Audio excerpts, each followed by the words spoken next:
गद्दारी कशी करायची याचं एक सुंदर स्क्रिप्ट ओमराजे निंबाळकर यांनी डॉक्टर तानाजी पाटील यांच्या सहकार्याने लिहिलेलं होतं. विधान परिषदेच्या निवडणुकीमध्ये धाराशिव मतदारसंघामध्ये 150 मते महाविकास आघाडीची कशी फोडायची याचं गणित आखलेलं होतं. आणि आता भावनिक नाटक करत मी माझ्या कार्यकर्त्यांना विचारून निर्णय घेणार आहे की शिंदे सेनेत जायचं की नाही किंवा काय करायचं.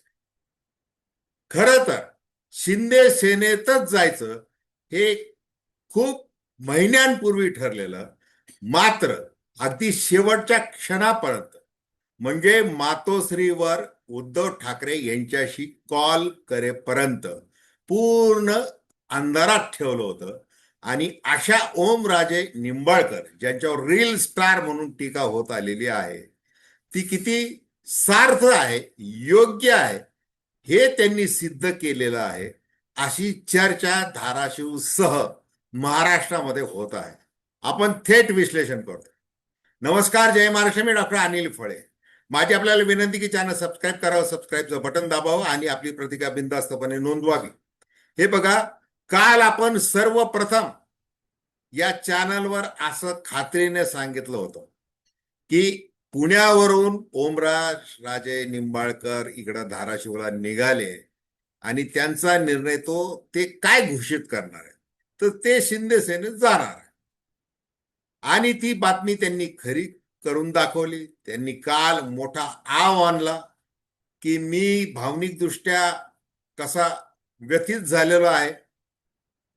पवनराजे निंबाळकर यांचा खून जर पद्मसिंह पाटील आणि इतरांनी केलेला नाही, त्या 8 आरोपींनी, तर मग केला कुणी असा प्रश्न माझ्या मनाला सतावत आहे, असं त्यांनी निवेदन केलं.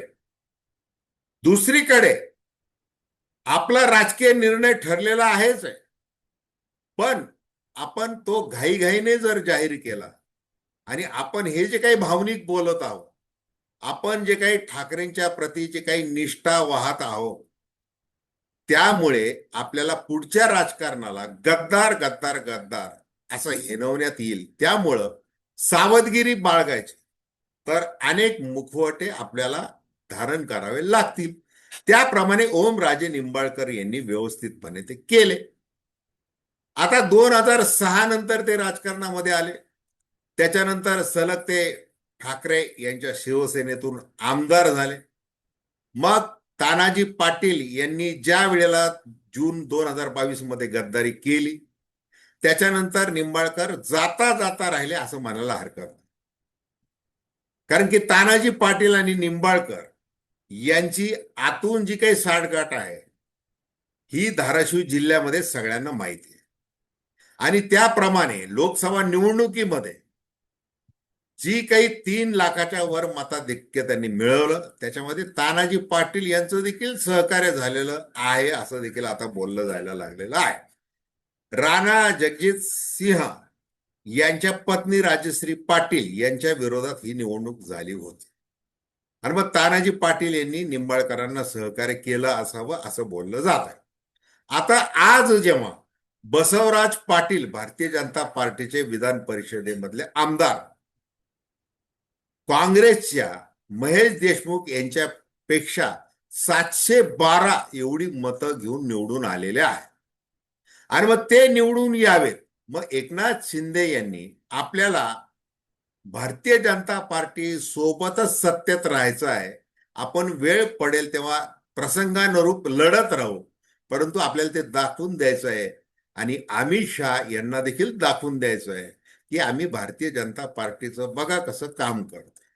त्याप्रमाणे ओमराजे निंबाळकर यांनी काय केलेलं आहे या विधान परिषद निवडणुकीमध्ये 150च्या वर मतं महाविकास आघाडीची फुटतील याची व्यवस्था आधीच करून ठेवली.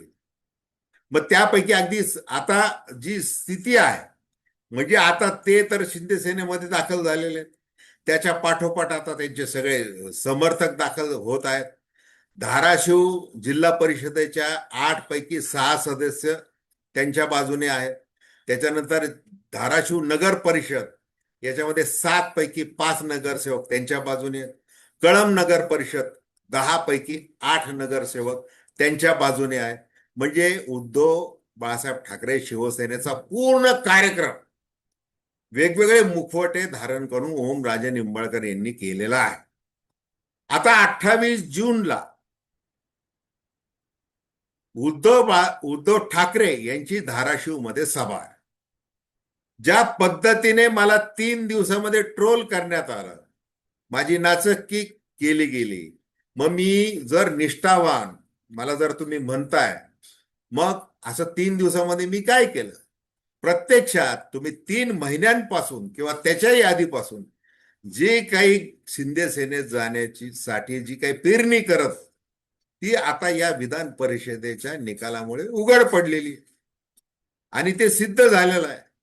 त्याच्यामुळं राजकारणामध्ये कशा प्रकारे मुखवटे लावून फिरायचं असतं, स्टार कसं व्हायचं असतं, निष्ठा कशा बोलत राहायच्या असतात, प्रत्यक्षात पाठीत खंजीर खुपसण्याची जी कला आहे, जी राजकारणामध्ये क्षम्य आहे, ती कला कशी आत्मसात करायची हे ओमराजे निंबाळकर यांनी दाखवून दिलेलं आहे. आता त्यांच्या विरोधात जे काही त्यांना ट्रोल केलं जात आहे, लोकांच्या ज्या काही प्रतिक्रिया आहेत, त्या लोकांच्या हातात मात्र हे जे काही बाजारू राजकारण आहे ते त्यांच्या हातात नाही. केवळ राजकारणामधलं जे पावित्र्य आहे ते टिकावं आणि लोकांना न्याय मिळत राहावा अशी अपेक्षा बाळगणारे जे लोक आहेत ते ओमराजे निंबाळकर यांना ट्रोल करत राहणार आहेत. बाकी राजकीय दृष्ट्या निवडणुकीतलं गणित असेल, आता विधान परिषदेमध्ये जे काही घोडे बाजार होतो, जो काही रेट दिला जातो तो काही नवा नाही. प्रचंड मोठा रेट प्रत्येक मताला तो दिला जातो, त्याप्रमाणे दिला गेलेला आहे. आणि त्याच्यामध्ये मध्यस्थी निंबाळकरांनी व्यवस्थितपणे केलेली आहे. त्यामुळं धाराशिव लातूर मतदारसंघामध्ये निवडून आलेले बसवराज पाटील हे कधीही विसरणार नाहीत. आणि अर्थातच एकनाथ शिंदे, तानाजी पाटील, देवेंद्र फडणवीस हे देखील ओमराजे निंबाळकर आता यांना विकासासाठी जे काही निधी द्यायचा आहे ते देत राहतील इतकंच. तर धन्यवाद. हा व्हिडिओ आपल्याला आवडला असेल अवश्य शेअर करा, सबस्क्राईब करा आणि आपली प्रतिक्रिया बिनधास्तपणे नोंदवा. धन्यवाद.